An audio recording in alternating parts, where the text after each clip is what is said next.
do hoje, como é que o senhor avalia este presidente da República que voltou ao poder? Depois desse legado que deixou, porque Fernando Henrique vai ser avaliado como alguém que fez, mas que não voltou mais depois, né? O presidente Lula, ele fez esses projetos que o senhor considera importantes, mas ele está novamente no poder. Ele poderia, talvez, acrescentar mais algum legado. É possível? Olha, possível eu torço para que isso aconteça, né? Eu sou brasileiro. Mas o senhor vê caminho para isso? E eu sempre digo que a melhor coisa que pode acontecer para qualquer país, especial para o Brasil, é que os eleitos se saiam bem. É bom para o Brasil. Então, quem perdeu, que fiscalize. E quem ganhou, que ajude a governar. Eu torço realmente que a gente possa, daqui a 2 anos, no final do governo Lula, estar aqui enaltecendo realizações do seu governo, porque vai ter sido bom para o Brasil. Mas e o que foi feito até agora? Não, é muito cedo, né? Ele está praticamente na metade aí do seu mandato. As realizações sempre acontecem, começam a se concretizar na segunda metade. Vai lá, Piperno. O senhor acabou de citar quem perdeu. Qual a sua posição em relação ao projeto da anistia para os golpistas do 8 de janeiro? Olha, eu não sou contra a discussão de nada, né? Eu tenho dito sempre para quem me procura, vamos aguardar, porque até agora muito corre em sigilo, né? Para que, diante das evidências, das informações, caso tenha acontecido injustiças, que sejam anistiados aqueles que passaram por injustiça, não é? Então, vamos aguardar. Eu acredito que em breve o processo perde seu sigilo, não é? E daí eu não tenho nenhum constrangimento em defender a anistia em alguns casos e não defender em outros. Agora, falar, primeiro eu não sou parlamentar, então, sem ter conhecimento do que são eventuais provas, eu não preciso passar por esse constrangimento de ter que mudar de ideia depois. Eu prefiro aguardar para ver quem merece e quem não merece ser anistiado. Eu não tenho nenhum problema de defender uma anistia, mas eu quero ver antes o que aconteceu. Vai lá, mano. Presidente, durante a última campanha presidencial, o presidente Lula falou muito que faria um governo de frente ampla. Passada a eleição, muita gente tem criticado o caminho do governo. Inclusive, nos discursos da vitória do prefeito Ricardo Nunes, muito se usou também essa expressão como uma ideia de que a verdadeira frente ampla estaria na disputa da Prefeitura de São Paulo, que foi oposta ao candidato apoiado pelo presidente Lula. Na sua avaliação, o presidente Lula faz hoje um governo petista ou um governo de frente ampla? Olha, quando o presidente Lula venceu as eleições, a recondução do Arthur Lira era algo natural e provável. Improvável seria ele não se reeleger. Agora não, ele passou por 2 mandatos e o quadro está mais ou menos aberto. Depois do episódio da semana passada, onde o presidente Lula e o PT apoiaram o candidato do republicano Hugo Mota, apoiado pelo PP, apoiado pelo PL, eu acho que o presidente Lula, ele foi um pouco além até. Não é uma frente ampla, é uma frente super ampla, ele criou. Vai lá, Dávila. Mas não é isso? Vai lá, Dávila. É isso mesmo. Presidente, uma coisa fundamental hoje para o Brasil, e isso mostra, as experiências de sucesso nos estados e municípios, né? Então, nós estamos aprendendo com as boas políticas públicas que estão sendo implementadas nos estados e municípios, né? Aprendemos com a educação básica em Sobral, que adota em outros estados, o próprio Ceará, Pernambuco com ensino médio, agora o Espírito Santo. Não está na hora de discutirmos de verdade essa descentralização do poder, se devolver mais poder e autonomia para os estados? E esse governo vai justamente na direção oposta. Ele quer centralizar, controlar cada vez mais. Quando que, na verdade, o caminho do bom senso está a transformar esses estados e municípios em grandes laboratórios para se testar políticas públicas. Na verdade, Dávila, isso aconteceu ao longo dos últimos 30 anos. Houve uma transferência muito grande de responsabilidades para os municípios e estados. O que não houve foi uma transferência de recursos. Então, os municípios ficaram com encargos em demasia e com dificuldades de suportar esses encargos. Agora, em algumas iniciativas, o governo está querendo tirar essas transferências, não é? Mas, na verdade, hoje os municípios eles estão realmente com uma carga grande de responsabilidades que eu acho que é correto.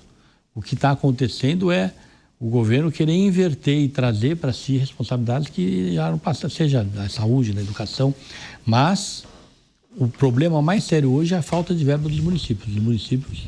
Mas aí tem um ponto importante, né, presidente, que é o seguinte: 80% dos municípios brasileiros vivem da mesada do governo federal, que é o Fundo de Participação dos Municípios. É o que eu falei, foram transferidas responsabilidades e não são transferidos recursos suficientes para suportar essas responsabilidades. Mas não é fundamental fazer um programa para que esses municípios passem a ter receita própria, aumentar sua receita própria? Porque, no fundo, é quase como se você é um adolescente que quer ser independente ganhando mesada do pai. Não é. É o que eu estou dizendo. Precisa ter essa vocação regional para ter arrecadação local. E aqueles que não tiver tem que fundir e diminuir esse número de municípios. Na verdade, nós tivemos um exagero, né? A criação de novos municípios. Mas, independente dessa questão, que eu acho muito difícil de ser revertida, nós temos que dotar os municípios de mecanismos de fiscalização do recurso mais eficiente. Já vista em Brasil inteiro as denúncias que tem de malversação de recursos, mas temos que melhorar a transferência compulsória de recursos para que nenhum deles fique de pires na mão, porque hoje que, na verdade, qualquer município, os grandes, médios e pequenos, eles vivem com pires na mão junto ao governo federal. Não é saudável. Vai lá, Cássio. Ministro, o senhor é um agente político, presidente de um partido nacionalmente, secretário de Estado, mas para quem não vive o dia a dia da política, o exercício da atividade política está associado a disputar uma eleição. E o senhor não disputa eleições há 10 anos, salvo engano, né? A última foi em 2014. Você ainda tem expectativa de disputar a eleição ou se sente contemplado nesse papel de líder partidário? Em 2014, eu fui quase que um anticandidato, fruto de entendimentos nossos com o PT, na época, por conta das dificuldades de convivência nossa com o PSDB. Então, foi muito mais uma anticandidatura, até porque meu adversário era o José Serra. E na minha família, os meus amigos, a grande maioria, inclusive, votou nele. Todos sabiam que era uma anticandidatura no sentido de consolidar o partido, não é? Sim. E acabou sendo uma decisão acertada. Mas, no meu caso específico, eu disputei todas as eleições possíveis. Vereador, deputado estadual, deputado federal, vice-prefeito, prefeito. Agora as eleições são majoritárias, praticamente de governador e presidente da República. Porque senador, hoje, o senador e o deputado federal dentro do Congresso, foi tão valorizada a participação do deputado federal que quase que é igual. E candidato a governador e candidato a presidente não depende de uma vontade própria, depende de circunstâncias, não é? Se um dia tiver circunstâncias, eu disputarei, até porque eu gosto da vida pública, e caso tenha esse chamamento, tenha uma articulação, não tem por que eu não disputar. Mas até hoje não teve circunstâncias, portanto eu continuo aqui na minha vidinha, ajudando os outros, né? Ajudando a construir o país. Elegendo uns prefeitinhos. Agora, falando nessa liderança, muitas vezes essa liderança ela é analisada como uma propriedade de partido. Então, o senhor seria dono de um partido. Falam muito assim também de Valdemar Costa Neto em relação ao PL. Quem decide é o Valdemar Costa Neto, porque ele é o dono do partido.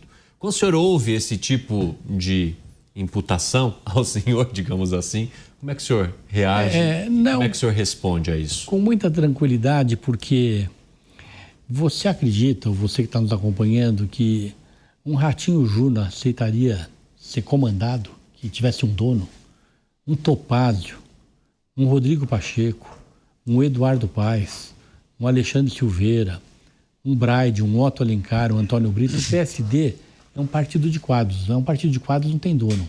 Como o PSDB tinha líderes fortes, Covas, Fernando Henrique, um partido tem que ter líder. Eu posso lhe afirmar que no PSD, o dia que essas lideranças acharem que o partido não vai bem, eu sou o primeiro a abrir espaço para que outros venham. Eu sou presidente hoje porque essas lideranças pedem para que eu seja. Porque eu não tenho nenhum problema em não ser, porque hoje é muito mais um encargo do que uma realização pessoal, né? Até porque já fui presidente. Então, eu acho que realmente o partido vai muito bem, não teria nenhum sentido essas lideranças trabalharem para que haja mudança. Mas qualquer um deles que se dispõe a assumir a presidência do partido terá meu total apoio. Eu acredito que no Brasil tem um partido sim que tem donos. E são partidos que têm tido muita dificuldade de se consolidar. O senhor poderia citar? Não vou, porque seria uma descortesia. Mas do PSD, eu citei essas lideranças, eu tenho certeza que elas jamais aceitariam integrar um partido que tivesse dono.